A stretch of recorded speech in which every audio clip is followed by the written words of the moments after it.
बिल्कुल शिकायत नहीं है कि यहाँ कम सुनने के लिए आए हैं, है कि नहीं? क्योंकि मेरे पीर और मुर्शिद के दादा का यह हाल था। मुबल्लिग़ इस्लाम हज़रत अल्लामा अब्दुल अली मेठी रहमतुल्लाह ताला अलैह कि वो जहाँ जाते थे तन्हा जाते थे और खुद चौकी लाते, किराए पे खुद माइक लाते, उलमा के बैठने के लिए तो छोड़िए आवाम के बैठने का वो खुद इंतजाम करते थे। सुभान अल्लाह। और जब सब इंतजाम कर लेते तो घर घर वो जाते थे, जवानों से मिलते, बूढ़ों से मिलते, और जो मुलाकात के लायक अहबाब होते उनसे मिलते, और ये भी नहीं देखते कि ये मुसलमान है जिससे मिल रहा हूं कि हिंदू है। वाह वाह वाह, नहीं नहीं नहीं, क्या बात। ये भी नहीं देखते कि ये ईसाई है, ये भी नहीं देखते कि ये इसराइली है। जो मिलता सबको वो दावत देते, दावत आम करते थे कि आप सिर्फ हमारे इज्तिमा में आइए, हमारी बातें सुनिए, और अगर कुछ एतराजात आपके हों वो हमसे कहिए, हम उसका हल करेंगे। क्या बात। नतीजा ये निकला कि तकरीबन 80,000 लोगों ने दुनिया में उनके हाथ पर इस्लाम कबूल किया, और ईसाई भी ईमान लाए, इसराइली भी ईमान लाए। सुभान अल्लाह। तो मैं तो उस सिलसिले का एक गुलाम हूँ। आप इतना इकट्ठा हैं, ये उलमा पर आपका एहसान है। और मौलाना राशिदो साजिद साहिबान का भी, कि इन्होंने ये एहतमाम करके हम लोगों को बुलाया है। हमें तो ना कुर्सी उठानी पड़ी, ना चौकी उठानी पड़ी, ना माइक लाना पड़ा, ना बिजली लगानी पड़ी, सारा इंतजाम। भले गांव ने मदद किया, रहनुमाई इनकी। इसीलिए रिश्ता हमेशा पढ़े लिखे लोगों में करना चाहिए। और पढ़ाई कैसी हो? हदीस शरीफ है, सरकार ने इरशाद फरमाया कि तुनकिहुल मरातुल अरबा लिमालिहा वले हसबिहा वले जमालिहा वले दीनिहा फज़फर बिज़ातिद दीन। लोग रिश्तेदारी तय करते हैं, बच्चियों की शादी करते हैं तो 4 चीज देखते। कोई आदमी ये देखता है कि बच्ची के घर वाले मालदार हैं कि नहीं, है ना, जहेज मिलेगा कि नहीं। सरकार फरमाते हैं आम तौर से दस्तूर यही है कि जब बच्ची से कोई निकाह करना चाहता है तो बच्ची के अंदरूनी खाना लोग झांक करके देखते हैं कि ये लड़की मालदार घर की है कि नहीं। अब मालदारी जब टटोल लिए तो कहते हैं एक तरीका और भी है, सोते हैं माल हो ना हो, खूबसूरत है कि नहीं। जिस लड़की से निकाह होना है वो हसीन है कि नहीं, खूबसूरत है कि नहीं। कुछ लोग होते हैं कहते हैं माल और जमाल ये सब ना देखो, ये पता करो कि उस आदमी का मकाम क्या है, जिसकी बेटी से निकाह करना है वो सरपंच है कि नहीं, वो गांव का जमींदार है कि नहीं, नामचीन है कि नहीं, हसब और खानदान उसका काबिले एतमाद है कि नहीं। तो कुछ लोग ये देखते हैं। और कुछ भोले भाले सुन्नी मुसलमान अहले ईमान कहते हैं, सरकार फरमाते कुछ ऐसे लोग भी होंगे कि वो दीन देखकर बच्चे का रिश्ता पसंद करें। सुभान अल्लाह। क्या देख करके? दीन देख करके रिश्ता पसंद करते हैं और करेंगे। तो सरकार फरमाती है जो चौथा है बोले दीन हा, बच्ची के दीनो इस्लाम को देखकर लोग रिश्ता तय करते हैं। ऐ मुसलमानों, इसी को तुम भी चुन लो, तुम भी यही करो। माल वाले को ना देखो, हुस्नो जमाल वाले को ना देखो, हसबो नसब वाले को ना देखो, देखो कि उसके घर में बच्ची में दीन है कि नहीं। फायदा आपको एकदम दिखाई दे रहा है ना। कायदे अहले सुन्नत हजरत अल्लामा अलहाज मुफ्ती गुलाम मोहम्मद साहब क़िबला अलैहि रहमतुर रिज़वान का इस गांव में गहरा रिश्ता, एक आलिम रब्बानी जमात के अजीम आलिम का इस गांव से ताल्लुक है। उसी ताल्लुक की बुनियाद पर आज ये जलसा हो रहा है ना। उनके दो नबीरे, दो पोते है ते मौलाना राशिद साहब और मौलाना साजिद साहब इस गांव में आए, ताल्लुक पैदा की, जहन बनाया कि इस गांव को एक खूंटे से बांध दिया जाए। वाह वाह है ना। एक हदीस शरीफ सुना दूं, मुझे है जल्दी, यहीं बरहूपुर जाना है। ये तो हजरत मुफ्ती साहब क़िबला ने मुझको पकड़ लिया जबरदस्ती। हाँ, क्योंकि भाई ये पीर साहब हैं, शेख साहब हैं, साहिबे सिलसिला हैं, तो ये बड़े बड़े शरकत जिन्नातों को बांध देते हैं। हम जैसे सीधे साधे मौलवियों की क्या हैसियत है कि नहीं। आपके गांव में भी तो बहुत पीर आ चुके होंगे कि नहीं आए होंगे। बहुत बढ़िया, वाह वाह। अरे भाई, ये हजरत मुफ्ती एहतिशाम साहब क़िबला आज तशरीफ लाए पहली बार, लेकिन इनसे पहले आज भी मुमकिन है कुछ पीर गांव में हो। आना जाना लगा रहता, चूंकि मुसलमानों का गांव है ना। कुछ घर मुसलमान, कुछ घर गैर मुस्लिम, दोनों मिक्स हैं। ये बड़ी अच्छी बात है यहाँ कि हिंदू मुस्लिम सब मिल करके रहते हैं। वाह वाह वाह। ये बहुत बड़ी बात है, वो भी इस जमाने में। यहाँ की आबादी काबिले मुबारकबाद है कि सारे लोग मिल के रहते हैं। हिंदू मुसलमानों का सपोर्ट करते हैं, मुसलमान गैर मुस्लिमों का सपोर्ट करते हैं। वाह वाह। ये इस गांव की खूबी है। बेशक। लेकिन रंग में भंग डालने वाले कुछ दूसरे होते हैं, है कि नहीं। तो मैं हदीस शरीफ सुना दूं। ये मौलाना मोइन साहब, मोइनुद्दीन खान साहब, ये चौमरी के हैं, आप लोग पहचानते होंगे। दारुल तरबिया दोस्तपुर से फारिग हैं और बासलाहियत है माशाअल्लाह, अच्छी सलाहियत और बड़ी तहकीकी गुफ्तगू लोगों के दरमियान रखते हैं। इन्हें भी ये हदीस याद है, हमने ही पढ़ाया है वो हदीस इनको।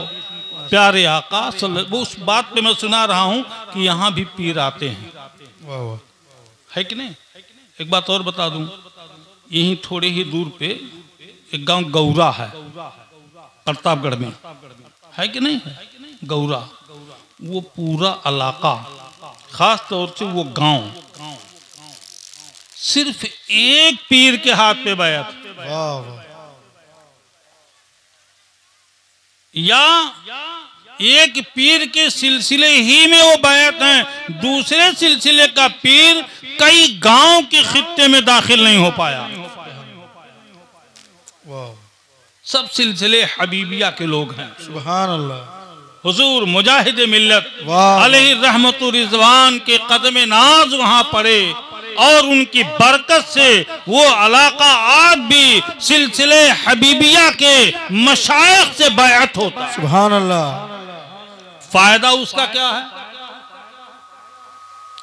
फायदा क्या है? आपके गांव में तो मैंने पता किया तो 5 तरह के पीर आते हैं। कितने तरह के? 5 तरह के। कुछ बुलबुल बीड़ी वाले रहते हैं, कोई बुरा ना मानेगा, अपने पीर से सबको मोहब्बत होती है। जिस पीर का कोई मुरीद हो वो बुरा ना माने, बल्कि अपने पीर को पैमाने शरीयत पे तौल दे, मीज़ान शरीयत पे रख के ये अंदाजा लगाए कि हमारा पीर अगर तरीकत की राह चल रहा है तो शरीयत पे चलना जानता है कि नहीं, ये देखना जरूरी है। और इस गांव में तो गाज़िया पाक के दीवाने हैं। हुजूर सैयदी सालार मसूद गाजी रहमतुल्लाह अलैह के दीवाने हैं। तो इन दीवानों के बीच में इस्लाम के दीवाने अगर गुमराह हो जाएं तो ये गाज़िया मिल्लत की तौहीन है। 17 साल की उम्र में हुजूर गाजी मिल्लत शहीद किए गए हैं। अल्लाह अकबर। कितनी उम्र में? 17। और उस उम्र में वो हाफिज कुरान भी थे, आलिम रब्बानी भी थे और मुजाहिद इस्लाम भी। वाह वाह वाह। वो एक मजाए आलिम थे। सुल्तान महमूद गजनवी के वो भांजे रहे। हजरत मौला अली रज़ी अल्लाह ताला अन्हु के उस खानवादे से ताल्लुक उनका है जिन्हें आलवी कहा जाता है। बाद लोग ना जानकारी में सैयद कहते हैं, है ना। लेकिन हमारे उलमाए मुहक्किकीन ने हुजूर सैयदी सालार मसूद गाजी रहमतुल्लाह अलैह को आलवी लिखा है। आलवी हैं, सैयद वो हैं जो रसूलुल्लाह की बेटी सैयदा फातिमा ज़हरा रज़ी अल्लाह ताला अन्हा के बतन से, शिकम से उनके जरिए बच्चे वजूद में आए, उनकी औलाद हैं, असले सैयद हैं। बाकी हजरत अली ने उनके इंतकाल के बाद जो दूसरी बीवियों से रिश्ता कायम किया, उनसे जो औलादें पैदा हुई, उन औलादों को सैयद कहने के बजाय आलवी कहा जाता है। और उसी सिलसिले से हजरत सैयद सालार मसूद गाजी रहमतुल्लाह अलैह भी हैं। क्या आप लोगों में से किसी ने ये सुना कि सरकार गाजी पाक रहमतुल्लाह ताला अलैह सैयदुश शुहदा फिल हिंद शराब पीते थे? क्या बात। किसी ने सुना? नहीं ना। क्या आपने हुजूर सैयदे सालार मसूद गाजी रहमतुल्लाह ताला अलैह के फौजियों को नाचते सुना? बोलो। नहीं। किसी ने कोई तारीख ऐसी लिखी है जिससे ये पता चले कि उनके फौजी, उनके सिपाही नाचा करते थे? कोई साबित कर सकता? नहीं कर सकता। अरे उनके फौजियों को इतनी फुर्सत कहाँ थी? क्या बात है ना। आप देखो इलाका, इलाहाबाद का वो इलाका जो जौनपुर हो करके गुजरता है, उनकी फौजें जिस रास्ते से गई हैं, जंगें जगह जगह कायम की गई। लेकिन आज हुजूर सालार गाजी रहमतुल्लाह अलैह के नाम पर नंगा नाच नाचा जा रहा। अल्लाह। वो इल्मी खानवादा था, शाही खानवादा था। वो बाबुल इल्म हजरत मौला अली के रिश्तेदार हैं, उनकी औलाद से हैं, जहां से इल्म की खैरात पूरी दुनिया को अता की जाती है। उसी खानवादे के हुजूर सैयदी सालार मसूद गाजी हैं। इसीलिए बड़े ही एतमाद के साथ हुजूर गाजी मिल्लत अलैहिर्रहमा ने फरमाया था, जिस वली के देग में मेरा नमक नहीं वो वली नहीं। वाह वाह वाह, क्या बात है।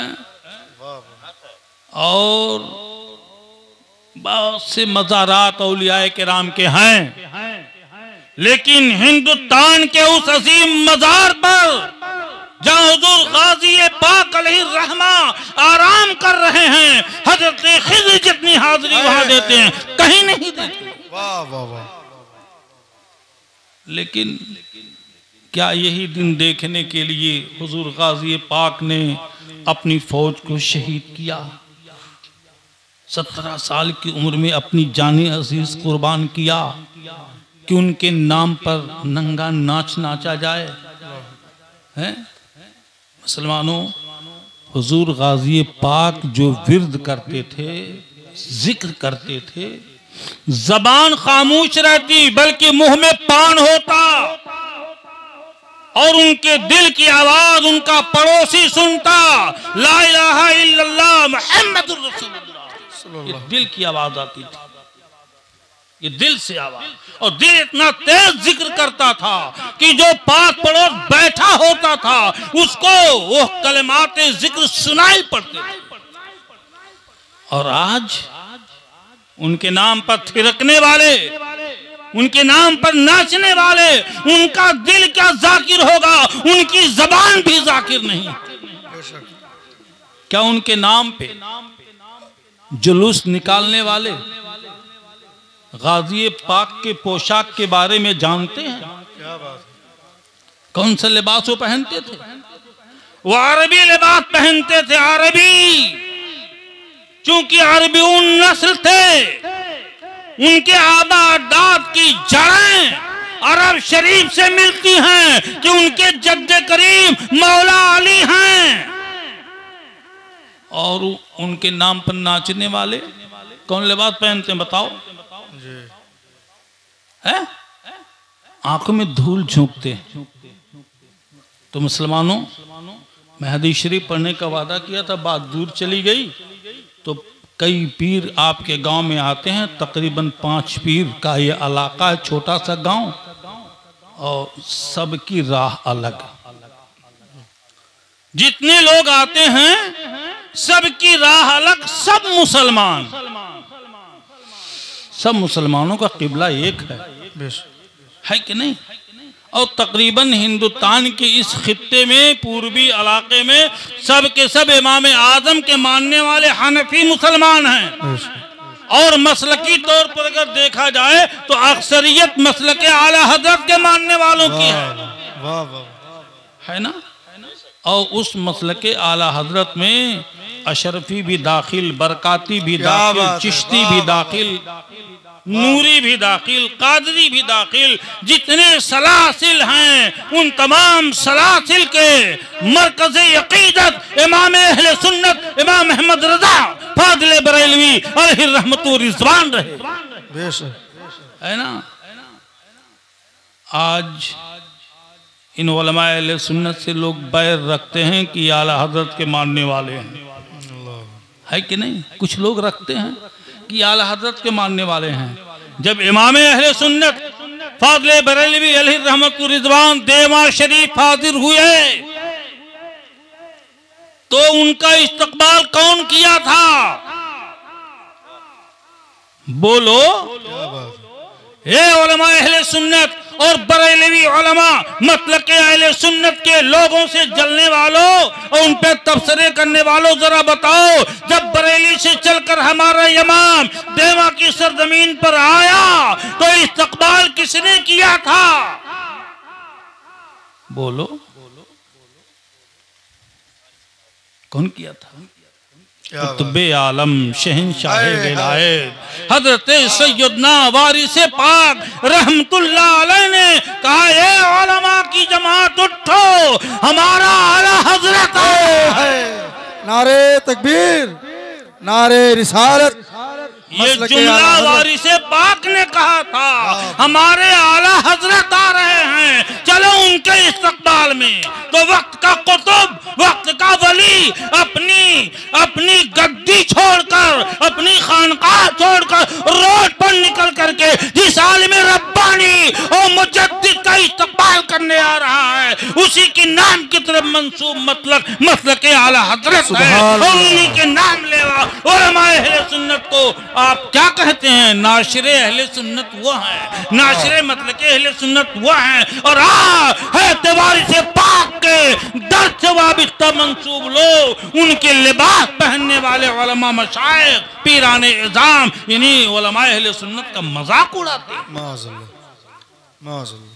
सोचो, आपके दादा जिसकी ताजीम करें, आपके मुर्शिदे आजम जिनकी ताजीम करें, आपके मुर्शिद जिन्हें अपना इमाम माने, आपके मुर्शिद जिन्हें आला हजरत सबसे बड़े मौलाना कहें,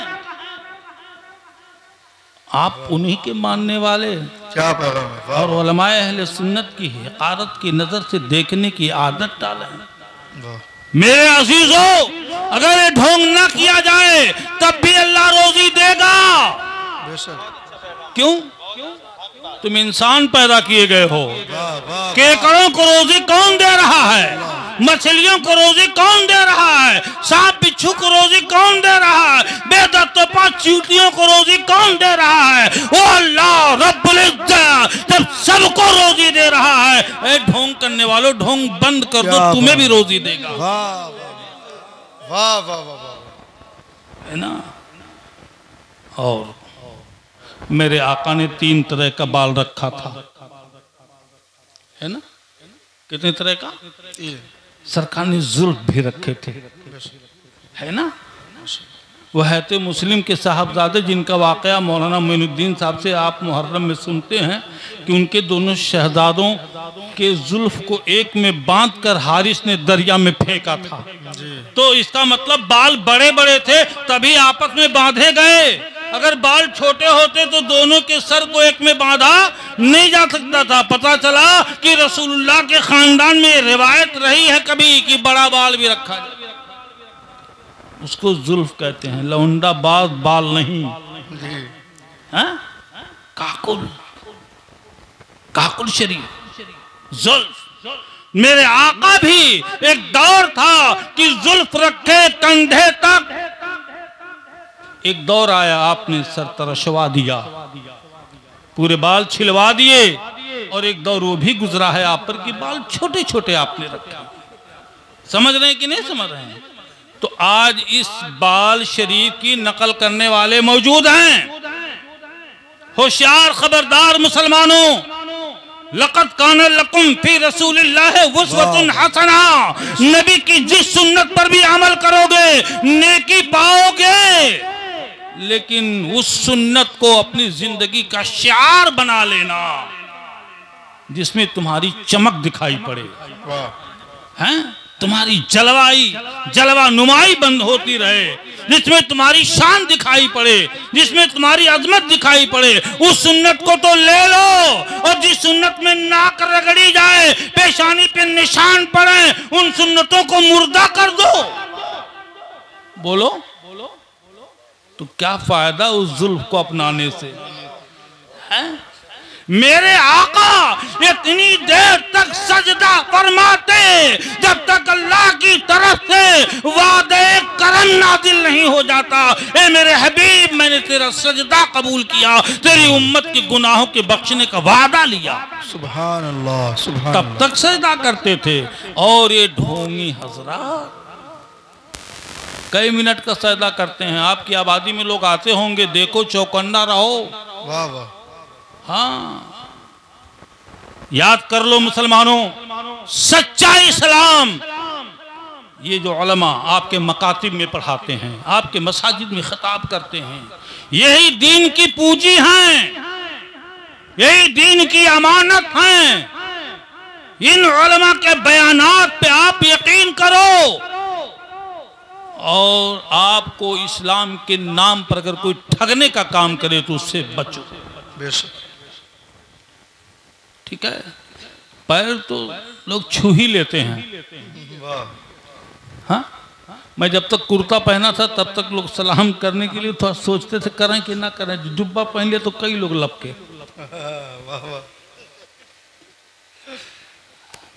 हजरत मुफ्ती साहब क़िबला बहुत बड़ी पोस्ट के हामिल हैं। हाँ?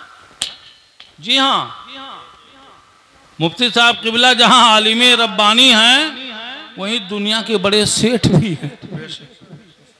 अल्हम्दुलिल्लाह, अल्लाह ताला ने दीन और दुनिया दोनों का इन्हें धनी बनाया है, सब में गनी बनाया है।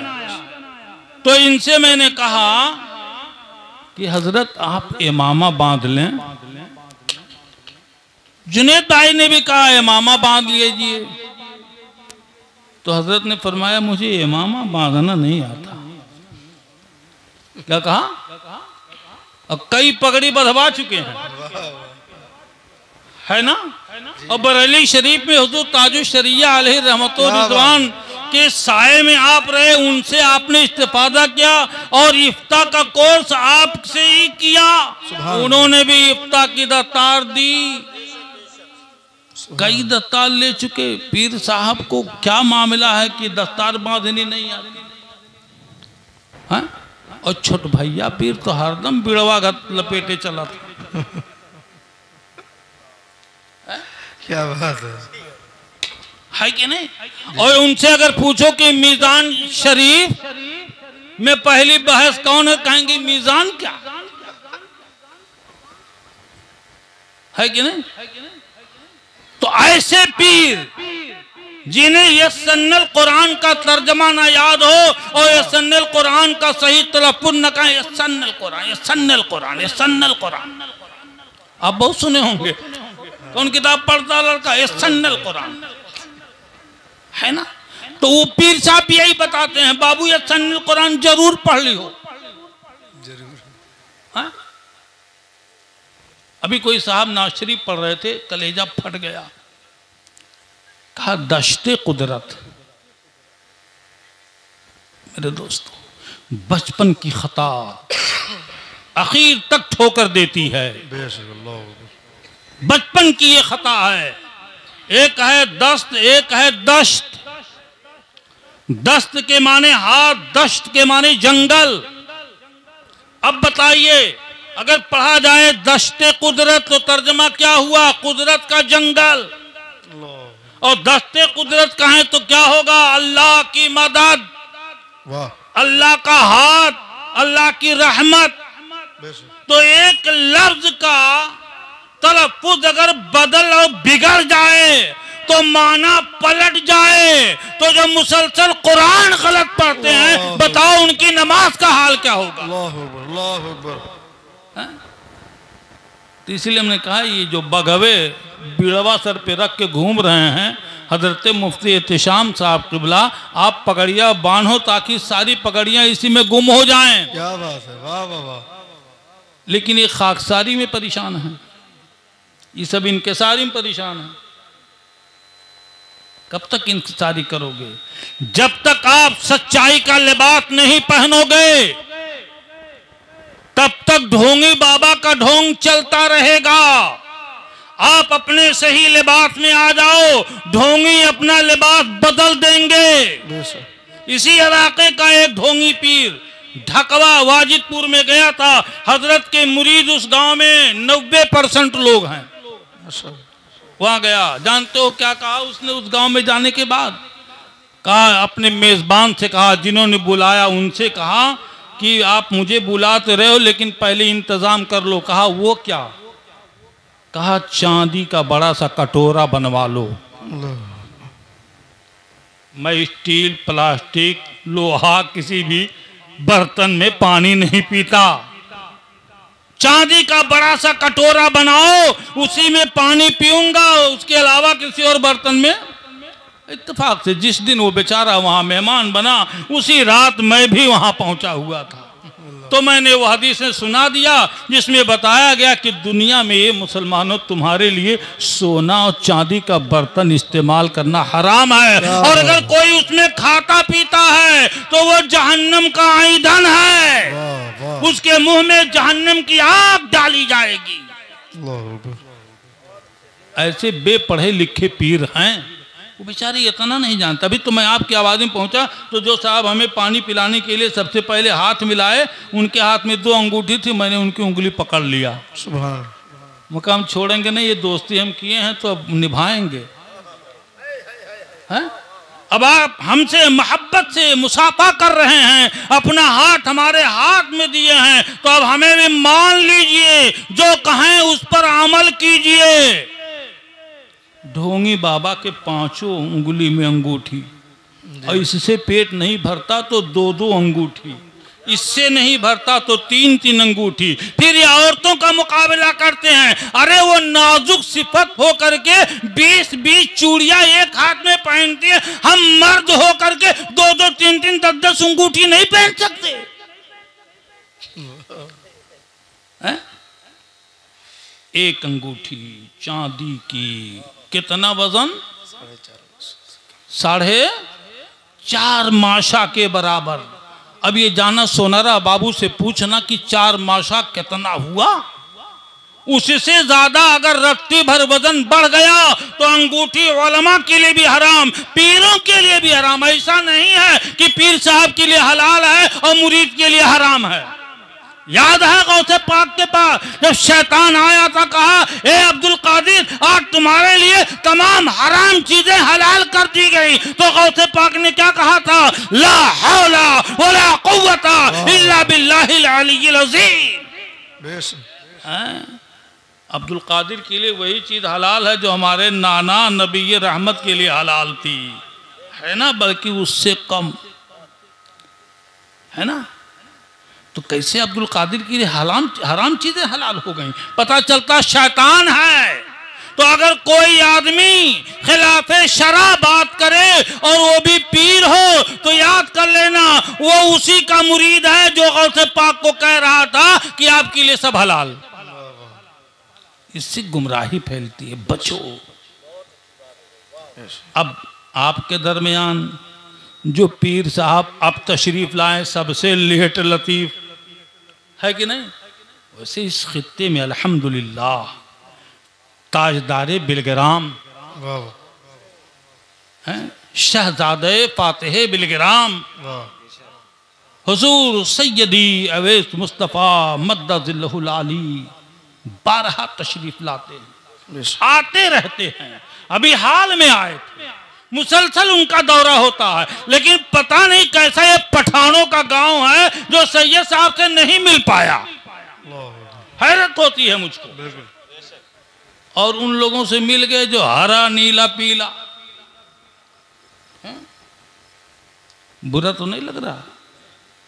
नहीं लग रहा ना? हाँ मेरे अजीजों, संभल के पांव रखना। मैं कदे में शेख जी साहब, यहाँ पगड़ी उछलती है, इसे मैं खाना कहते हैं। जानते हो कौन है आपके पास? ये कौन शख्सियत है? ये खुद आलिम हैं, फकीह हैं, और आलिम व फकीह होने के साथ साथ एक बहुत बड़े ईमानदार ताजिर भी हैं। ईमानदार ताजिरों का हश्र किसके साथ होगा? सरकार ने फरमाया ईमानदार ताजिरों का हश्र अंबिया के साथ होगा। सुभान अल्लाह। तो दीनी एतबार से भी दुनियावी एतबार से भी मकाम बुलंद है। अब और थोड़ा घर के एतबार से भी देख लें कैसे हैं। इनके अब्बा का भी पता कर लें, है कि नहीं? तो इनके अब्बा हुजूर रहमतुल्लाह ताला अलैह बहुत बड़े अल्लामा तो नहीं थे, बहुत बड़े अल्लामा तो नहीं थे, लेकिन अल्लामा लोगों की आंखें तो सिर्फ ये 2 खुली हैं, उनकी 4 आंखें खुली थी। वाह वाह। उनके दिल की भी आंख खुली हुई थी और उनके माथे की भी आंख खुली थी। आप वहां अपनी जरूरत लेकर के पहुंचते तो आपको खामोश बैठा देते, खुद कहते बेटा ये तेरी जरूरत। वाह वाह वाह वाह। और सिर्फ जरूरत नहीं बताते थे कि तुझे भूत लगा है, करतब किया है, किसी ने टोना कर, नहीं नहीं नहीं नहीं, वो कहते थे ये पहन लो तुम्हारा आसेब खत्म हो जाएगा। बात समझ रहे हो? और इनके वालिद बुजुर्गवार का एक बड़ा पसंदीदा महबूब मशगला वजीफा था कि वो अपनी छप्पर के एक कोठरी में बैठते थे, मामूली सा मकान, एक जगह बैठते, 150 लोग वहां बैठ जाते थे। जितने बैठने वाले होते उनकी महफिल में सबके लिए जरूरी था कि बावजू बैठें। सुभान अल्लाह। आज हम मिलाद शरीफ में आए हैं, बहुत कम लोगों का वजू होगा। यह महफिल रसूल है और इस महफिल में अक्सर बेवजू हैं। ये मौलाना लोग जब हदीस शरीफ की किताब पढ़ते थे तो बावजू पढ़ते थे। यहां भी तो हदीस बयान की जा रही है, तो हमें बावजू स्टेज पर भी रहना चाहिए और अहले महफिल को भी बावजू रहना चाहिए। जब ये भी बावजू वो भी बावजू रहेंगे तब नूरुन अला नूर होगा और मुस्तफा जाने रहमत सल्लल्लाहु अलैहि वसल्लम का फैजान होगा, बदअकीदगी दूर हो जाएगी। समझ रहे हैं? तो मैं ये तारुफ करा रहा था कि इनके अब्बा हुजूर कैसे थे। एक पंडित जी थे। कौन थे? एक पंडित जी, और मामूली नहीं, नहीं नहीं नहीं, नहीं। जिनका प्रवचन 18 मुल्कों में सुना जाता है और आज भी सुना जा रहा है, 18 मुल्कों में। अब आप सोचो कितना बड़ा चैनल उनका है और कितना चर्चित वो हैं। और अपने समाज में कितने महान हैं, कितने काबिले इज्जत हैं कि 18 मुल्कों से उनके पास नजराना आता, एक दो से नहीं। अरे हमारे यहां तो एक मुल्क से आ जाए तो ताला लग जाएगा। हाँ। पंडित जी के पास 18 मुल्क से, और उन्हें 18 मुल्क में फॉलो करने वाले हैं, उनका प्रवचन सुनते हैं, उस पर ध्यान देते हैं, उस पर तवज्जो करते हैं। अच्छी बात है, उनके मानने वाले उन्हें मानते हैं, उनकी बातें तस्लीम सुनते हैं, उनका भाषण, उनका प्रवचन सुनते हैं, बड़ी अच्छी बात है। उनकी बेटी बीमार पड़ी, और बेटी बीमार नहीं थी, उसके पहले उनका बेटा हजरत के अब्बा हुजूर का गुलाम बन गया था। क्या बन गया था? चहेता, मोतकीद, बगैर देखे सूफी मिल्लत को उन्हें चैन नहीं आता था। तो पंडित जी को लगा कि मेरा लड़का हाथ से निकल जाएगा, गुमराह हो जाएगा, खानदान पे कलंक लग जाएगा। तो बहुत समझाया, समझाने से नहीं माना, तो उनको कहा कि अब तुम भाग जाओ मेरे घर से, अगर तुमने सूफी जी का हाथ साथ नहीं छोड़ा तो तुमसे हम घर छोड़ा देंगे, बाग खेत खलिहान से मारूम कर देंगे। कहा ठीक है पिताजी, हम आपकी बात मान लेते हैं, नहीं जाएंगे बाबा के पास। अब जब पंडित जी की बेटी बीमार हुई तो जौनपुर, इलाहाबाद, इलाके भर के अस्पतालों ने जवाब दे दिया, भागे हुए गए दिल्ली। और जब दिल्ली के डॉक्टरों ने भी हाथ उठा दिया कि अब इसका इलाज नहीं हो पाएगा, सेवा करना है तो करो, तब पंडित जी को याद आया, वो जरा अपने बेटे को बुलाऊं जो बाबा के पास रहता था। तो बुलाया बेटे को, कहा बेटे तेरी बहन अब मरने के करीब है, अब अपने बाबा को, सूफी मिल्लत को खबर करो, दुआ कर दें। कहा मेरा तो ताल्लुक आपने छोड़ा दिया, अब मैं बात नहीं कर सकता, आपको जरूरत है पिताजी तो आप खुद बात कर लिए। कहा नंबर दो, नंबर दिया। तो पंडित जी ने लगाया, तो बड़े महंत, इतने बड़े महंत, आपको बताया ना कि उनका प्रवचन 18 मुल्कों में सुना जाता है। तो महंत जी ने इनके अब्बा हुजूर सूफी मिल्लत को फोन लगाया, अपनी जरूरत जैसे ही पेश किया, कहा ठीक है तुम्हारी बेटी आधे घंटे में इंशाअल्लाह ठीक हो जाएगी। वो है जमालुद्दीनपुर कुटान जौनपुर में, बेटी मरीजा दिल्ली के अस्पताल में, फरमाते हैं आधे घंटे में इंशाअल्लाह शिफायाब हो जाएगी। रख फोन रख दिया। फोन रखने के बाद अपने लड़के को फिर बुलाया, कहा सुन अगर आधे घंटे में बेटिया ठीक ना हुई तो तुझको मैं ठीक कर दूंगा, अगर मेरी बेटी ठीक ना हुई तो मुझे आज मैं तुम्हें ठीक कर दूंगा। अल्लाह का एहसान, उसका फजलो करम, आधा घंटा भी नहीं लगा, उससे पहले ही वो लड़की शिफायाब हो गई। सुभान अल्लाह, सुभान अल्लाह। समझ रहे हो? अगर कहानी हुजूर सूफी मिल्लत की सुनाई जाए तो बहुत कुछ हो जाएगी, बहुत हो जाएगी। मैंने हजरत से कहा मैं आपको बहुत ज्यादा वजीफा करते, तस्बीह भांजते नहीं देखता। हाँ, कई बार ऐसे कहा, आपको मैं नहीं देखता हूं लंबी 1000 दाने वाली तस्बीह लेकर चलती हुई।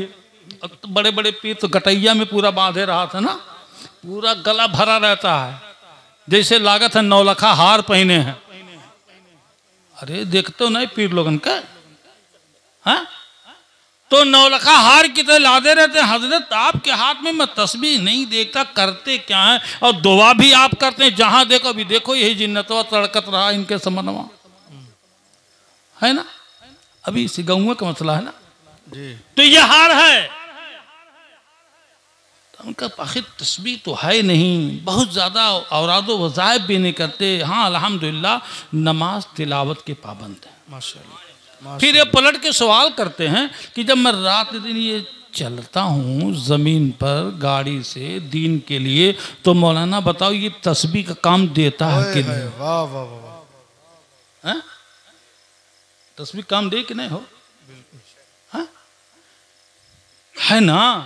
तो इनकी पहिया जितना चलती है ना उतना ही ज्यादा इनकी तस्बीह के दाने चलते हैं, क्योंकि दीन की खिदमत के लिए जो निकलता है वो मुजाहिद फी सबीलिल्लाह की तरह होता है। ये उलमा दीन की खिदमत में जब तक मसरूफ हैं और आप दीन सीखने के लिए जब तक आए हाजिर हैं, फी सबीलिल्लाह हैं।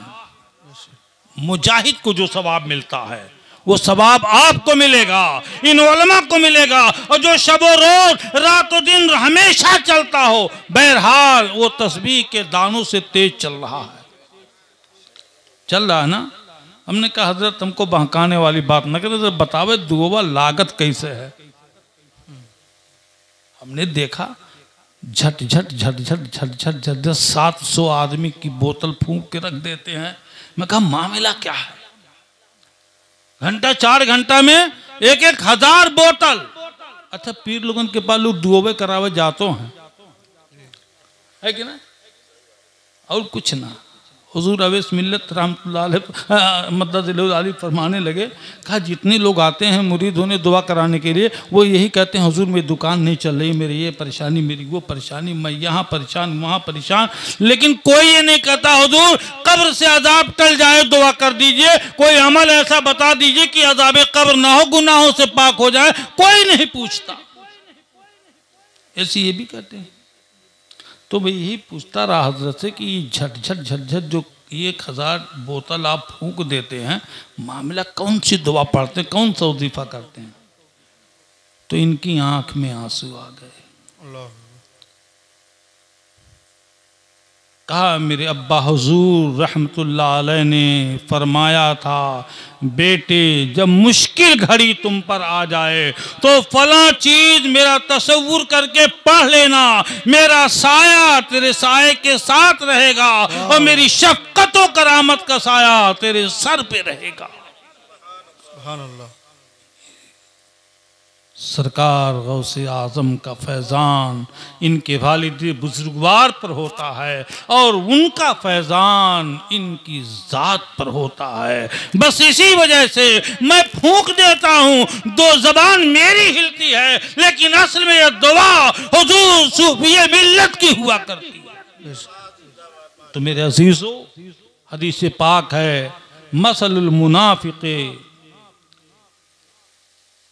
कशातिल आयरा, मुनाफिक की मिसाल। अब कई तरह के हो गए ना, 5 तरह के पीर हो गए ना।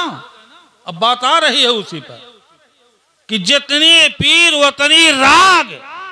लेकिन याद रखना मेरे दोस्तों, जैसे दुनिया हिंदुस्तान के तमाम नदियां जाके बंगाल की खाड़ी में मिलती हैं, ऐसे ये भी मान लो कि इन सब का सोता भी कहीं एक ही जगह से फूटता है। अल्लाह ने सिर्फ 2 नहरें पैदा की हैं, दोनों नहरों की असल बैतुल मामूर है, जहां हुजूर सरवर कायनात सल्लल्लाहु अलैहि वसल्लम के जद्द अकरम सैयदना इब्राहीम अलैहिस्सलाम जलवा अफरोज हैं। वहीं से 2 नहरें निकली हैं। एक नहर जन्नत को गई है जिसे कौसर और सलसबील कहते हैं, और एक नहर दुनिया में आई है जिसे दरियाए फुरात और नील कहते हैं। ये दुनिया की तमाम नहरें उसी की शाख हैं।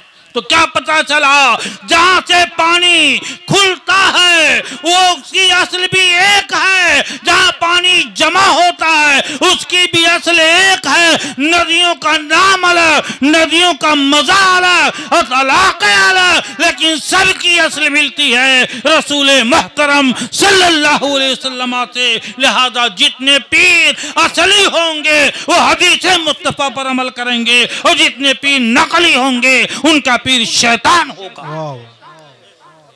तो अगर किसी पीर को सुन्नत के मुवाफिक देखो तो उसका हाथ नहीं कदम चूम लो, और अगर किसी पीर को सुन्नत के मुखालिफ देखो तो उसको अपनी आबादी से फेंक दो। बेशक बेशक बेशक, ढोंगी बात नहीं चलेगी। अब हदीस सुनो, मेरे आका सल्लल्लाहु अलैहि वसल्लम इरशाद फरमाते हैं, मसलुल मुनाफिक कशातिल आयरा।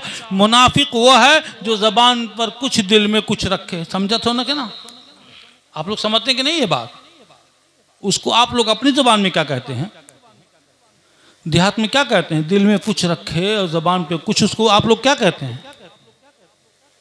दोगला, कुछ लोग दुमुहा भी कहते होंगे, है कि नहीं? दोगला, दुमुहा। और मुनाफिक इस्लाम की जबान में किसको कहा जा रहा है? जबान से पढ़े ला इलाहा इल्लल्लाह मुहम्मदुर रसूलुल्लाह और दिल में उसके खिलाफ रखे, दिल में उसके। तो कई साल ऐसे चकमा देते रहे, चकमा देते रहे, चक्कर काटते रहे, नबी के पीछे, सहाबा के पीछे नमाज पढ़ते रहे। एक दिन सरकार को आया जलाल, कहा सुनो उखरुज, निकल मेरी मस्जिद से, क्योंकि तू सही मुसलमान नहीं है, तू मुनाफिक है, तेरे दिल में कुफ्र पल रहा, भाग मेरी मस्जिद से। भगाया मेरे आका ने।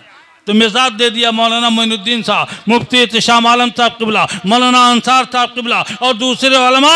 ऐसे ढोंगी जब तुम्हारे यहाँ आए कि जबान पर कलमे इस्लाम हो, दिल में कुफ्र हो, जबान पर कुछ हो, दिल में कुछ हो, तो ऐसे ढोंगियों के लिए मुसल्ला मत देना। क्या बात है, वाह वाह वाह। मेरे आका इसीलिए फरमाए, ऐसे को हल्दी समझो, हल्दी। हल्दी समझो तो कि नहीं? बोलो। अनहवा सांप जाना तो जिन मटियम काटा था कन्हैया में, कहीं पुछिया दिखाई दी तो कहीं मुड़िया दिखाई दी, कभी यहाँ तो कभी वहां, लपकते रहता है ना। तो ये है, सरकार फरमाते हैं जैसे गरम बकरी। मुनाफिक ऐसे ही है जैसे गरमाई हुई बकरी। समझ रहे हैं गरमाई ना, तो उसको कहीं ले जाना पड़ता है ठंडाने के लिए ना। कहते हैं मुनाफिक ऐसे ही है जैसे बिल्कुल गरमाई हुई बकरी। तईरो इलाहादिही मर्रा व तईरो इलाहादिही मर्रा।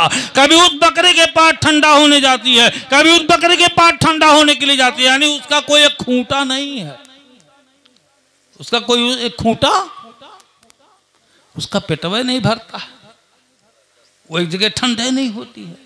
तो ऐसे लोग अगर आपको दिखाई पड़े, ये मेरे आका ने मिसाल दी है, बड़ी गंदी मिसाल है। अशरफुल मखलूकात में उनसे अशरफ कोई नहीं है, लेकिन हमारी गंदगी, हमारे मुआशरे को पाक करने के लिए मेरे आका ने एक गंदी मिसाल दिया कि ये मुनाफिकत, ये सुलह कुल्लियत और ये घाल में, ये सबके साथ सबके विकास की बात करने की बात जो करते हैं, ऐसे लोगों की हालत यही है। लिहाजा ऐ लोगों, ये इतने गंदे हैं, इनसे अपने को दूर रखो। इसलिए मेरे अजीजों, मेरे आका सल्लल्लाहु अलैहि वसल्लम गंदी बात तो जबान पे कभी लाते नहीं थे, लेकिन मुनाफिकों ने इस्लाम को जितना नुकसान पहुंचाया, कई अजीम जंगें मुनाफिकों की तखरीबकारियों की बुनियाद पर मुसल्लत हुए इस्लाम पर। गरीब सहाबा ने उन्हें झेला, वो शाख सहाबा ने उन्हें बर्दाश्त किया, मुकाबला उन सबका किया। इसको मोहब्बत के साए में जंगें लड़ी गईं, लेकिन थोपी हुई इन्हीं मुनाफिकों की थी।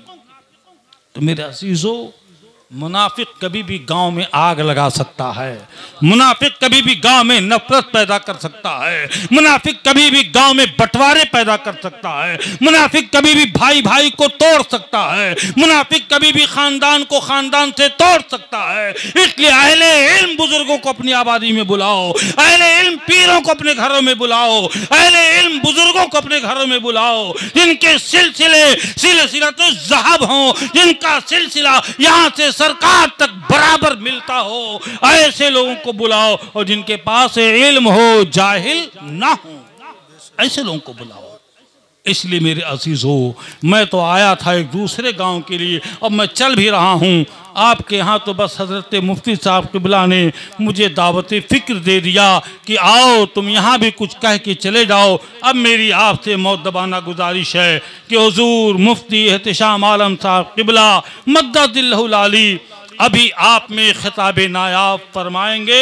इनकी बाज़ो नसीहत की शीरनी से आप महजूज़ व मुस्तफ़ीज़ होंगे इंशाअल्लाह। इनकी दुआएं भी आपको मिलेंगी, इनकी खिताब से अपने को आप महजूज़ भी करेंगे। कोई भी बच्चा अपनी महफिल से उठ करके न जाएगा, जितनी बहनें, माएँ, मर्द, औरत जो भी जहाँ बैठे हैं वो बड़ी खामोशी के साथ वहाँ बैठें और अपना प्रोग्राम आप आगे बढ़ाएं। अल्लाह रब्बुल इज़्ज़त हम सब की हाज़िरी को कबूल फरमाए और हमारे मकसद को कबूल फरमाए और ऐसे पीरों के दामन को थाम लो, इंशाअल्लाहुर रहमान दुनिया भी आपकी संवरी रहेगी, आखिरत भी इंशाअल्लाह आपकी अच्छी होगी। परवरदिगार आलम हम सबको उलमाए हक़ पीराने एज़ाम अहले सुन्नत की पैरवी की तौफ़ीक़ अता फ़रमाए। व आखिरु दावाना अनिल हम्दुलिल्लाहि रब्बिल आलमीन। अस्सलामु अलैकुम।